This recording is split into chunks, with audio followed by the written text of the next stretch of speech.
so today we're going to do strawberry picking. mo yung malaki. So first, sit down. Say hi, Sit down your basket. Reggie, Grab can a you please stop strawberry. talking? You just, smile. And then, Ma, nagpa-vlog.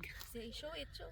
like this. You cut the stem that is here so that the strawberry won't get rotten right away. And then put it in your basket gently. Right in, that big one. So that's how to do strawberry picking. Alright. And then, Sorry, AG. Can you repeat it again? Kasi Lola.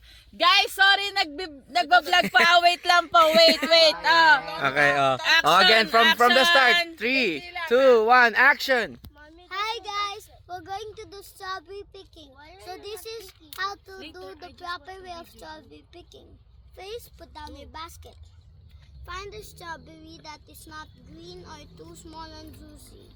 And then you find the stem, cut it, and then peel like this. And then put it on your basket gently and then mix it. So that's how.